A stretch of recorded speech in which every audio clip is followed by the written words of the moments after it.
নমস্কার।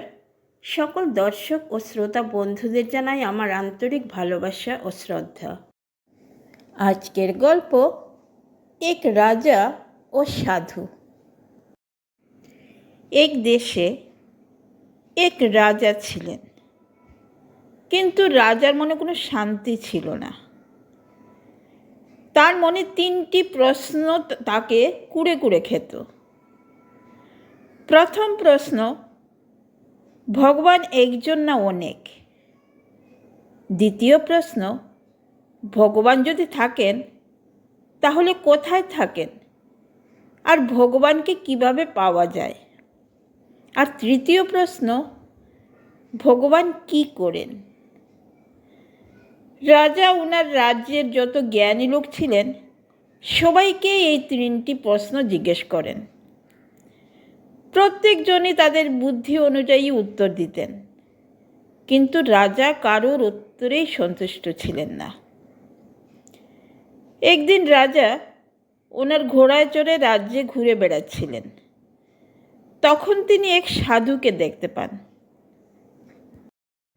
যিনি নিজের মতো করে চলছিলেন। তাকে দেখে মনে হচ্ছিল আর 5টা সাধারণ সাধুর মতো তিনি নন, ওনাকে জ্ঞানী বলে মনে হচ্ছিল। রাজা তখন সেই সাধুর পাশে চলে আসেন ও সাধুকে তার 3টি প্রশ্ন জিজ্ঞেস করেন। সাধু তখন রাজাকে বললেন, এটা কি কোনো জিজ্ঞেস করার মতো ব্যবহার? তুমি তোমার ঘোড়ার ওপরে বসে আমায় জিজ্ঞেস করছো, তোমার মধ্যে কি কোনো ভদ্রতা নেই? প্রথমে আমাকে একটা থাকার জন্য জায়গা দাও, আমি একটু বিশ্রাম করি, আমার খাবারের ব্যবস্থা করো, তারপর আমাকে তোমার প্রশ্ন জিজ্ঞেস করো। আমি তোমাকে অবশ্যই উত্তর দেব, কিন্তু তুমি আমাকে যেভাবে জিজ্ঞেস করছো এইভাবে আমি উত্তর দিতে পারবো না। রাজা তার ভুল বুঝতে পারলেন, এ সাধু কোনো সাধারণ সাধু নন। পাশেই রাজার একটি বাগান ছিল। রাজা সাধুকে ওই বাগানে নিয়ে যান। বাগানে রাজার একটি ছোট্ট কুঠির ছিল।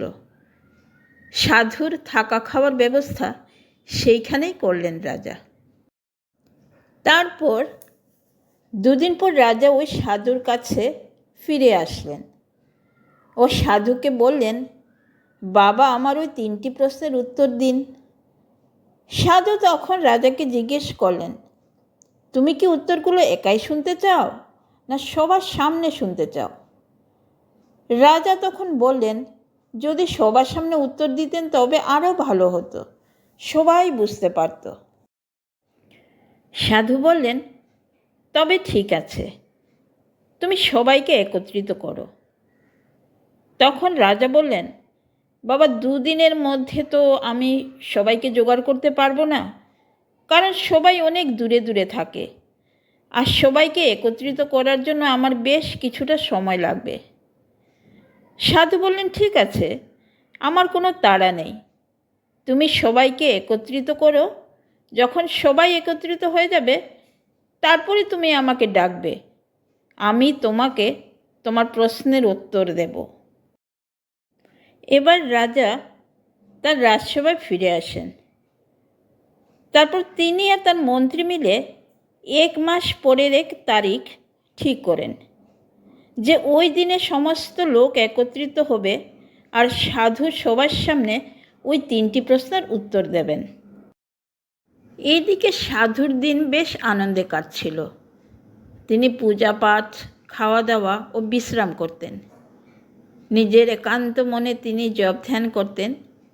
দেখতে দেখতে 1 মাস পার হলো, আর সেই দিনটি চলে আসলো যে দিনটিতে সাধুকে রাজার 3টি প্রশ্নের উত্তর দিতে হবে। রাজার লোক পাঠিয়ে সাধুকে মহলে নিয়ে আসলেন। সাধুকে বসার জন্য রাজা একটি সিংহাসন দিলেন, কিন্তু সাধু রাজাকে বললেন, আমি সিংহাসনে বসতে চাই না, আমি মাটিতে বসেই আপনার সমস্ত প্রশ্নের উত্তর দিতে চাই। এবার সাধু বললেন, রাজন, এবার তোমার 3টি প্রশ্ন আবার বলো। রাজা বললেন, আমার প্রথম প্রশ্ন, ঈশ্বর একজন না অনেক? আমার দ্বিতীয় প্রশ্ন, ঈশ্বর কোথায় থাকেন ও ওনাকে কিভাবে পাওয়া যাবে? আর আমার তৃতীয় প্রশ্ন, ঈশ্বর কি করেন?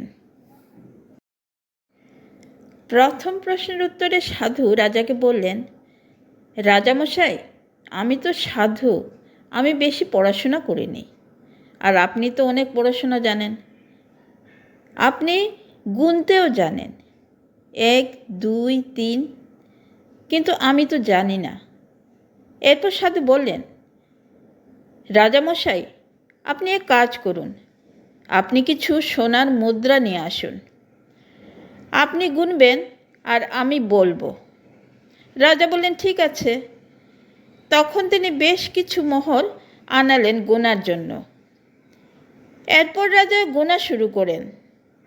প্রথমে একটা মোহর হাতে নেন আর রাজা বলেন 1। এবার সাধু বললেন, একদম ঠিক, মোহরটি পাশে রেখে দাও। রাজা তারপর দ্বিতীয় মোহরটি হাতে নেন আর বলেন 2। এরপর সাধু বলেন, তুমি মিথ্যে বলছো, দেখো তো তোমার হাতে কটা মোহর আছে, একটা কি দুটো? রাজা বললেন, হাতে তো একটাই আছে। এরপর সাধু বললেন, তাহলে কেন দুটো বলছো? তখন রাজা বললেন, আমরা তো এভাবেই গুনি। সাধু তখন বললেন, ওটা তো লেখা আছে, কিন্তু দেখে তোমার কি মনে হচ্ছে? রাজা তখন বললেন, হ্যাঁ, হাতে তো একটাই আছে। সাধু তখন বললেন, তাহলে দুটো কেন বলছো? এরপর রাজা তৃতীয় মোহরটা হাতে নিয়ে বললেন 3। তখন সাধু আবার বললেন, তুমি আবারও মিথ্যে বলছো, তোমার হাতে দেখো, তোমার হাতে কটা মোহর আছে? 3টে নয়, হাতে একটি মোহর আছে। এভাবে সেই একটা মোহর সেই একটাই, কিন্তু যখন গোনা হয় তখন আমরা নিজের মতো করে প্রত্যেকটা মোহরের নাম দিয়ে দিই। এরপর রাজা বললেন, ঠিকই বলছেন, হাতে তো মাত্র একটাই আছে, আমি 3 4 5 যাই গুনি না কেন। তখন সাধু বললেন, এই রকম ভগবান একজনই, যে প্রথমবার দর্শন পেয়েছে সে 1 ভেবেছে, যে দ্বিতীয়বার দর্শন পেয়েছে সে 2 জন ভেবেছে, যে তৃতীয়বার দর্শন পেয়েছে সে 3 জন ভেবে নিয়েছে, কিন্তু ভগবান কেবলমাত্র একজনই।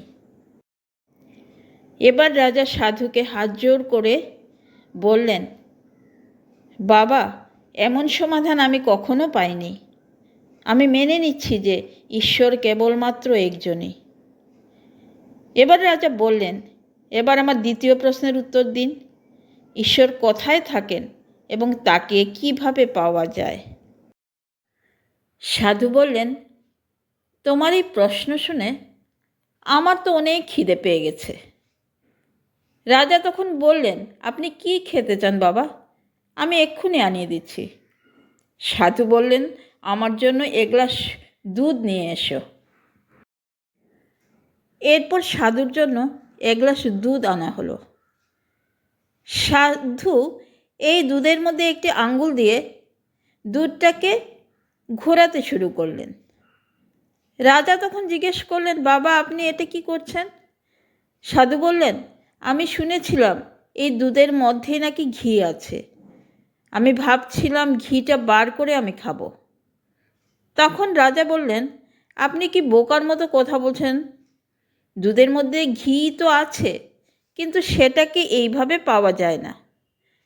তখন সাধু বললেন, তাহলে কিভাবে পাওয়া যাবে? রাজা তখন বললেন, প্রথমে দুধটাকে জমাতে হবে, দই তৈরি করতে হবে, তারপর সেটাকে ঘোরাতে হবে, সেখান থেকে মাখন বার করতে হবে, এরপর মাখনটিকে আগুনে গরম করতে হবে, তারপর ঘি পাওয়া যাবে। যদিও ঘিটা দুধের মধ্যেই আছে, তবুও সেটা এত সহজে পাওয়া যায় না, তার একটা নিয়ম আছে, আর সেই নিয়মটা পালন করলে ঘি পাওয়া যাবে। এটা শুনে সাধু দুধের গ্লাস নামিয়ে রেখে দিলেন। রাজা জিজ্ঞেস করলেন, বাবা আপনি দুধ খাবেন না? সাধু তখন বললেন, আমি কেবল তোমার প্রশ্নের উত্তর দিচ্ছিলাম। তুমি জানতে চাইছিলে না ভগবান কোথায় থাকেন, ভগবানকে কিভাবে পাওয়া যায়? যেমন দুধের মধ্যে ঘি পাওয়া যায় কিন্তু দেখা যায় না, তেমনি ভগবান সর্বত্র আছেন, কিন্তু ভগবানকে পাওয়ার জন্য কিছু নিয়ম আছে।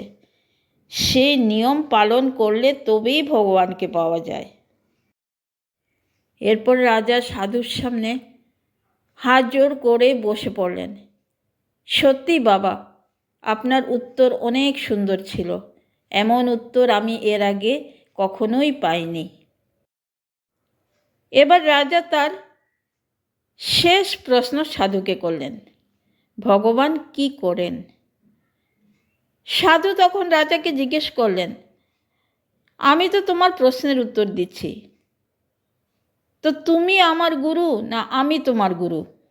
উত্তরে রাজা বললেন, আপনিই তো আমার গুরু। তখন সাধু বললেন, তাহলে এটা কীরকম ব্যবহার তোমার?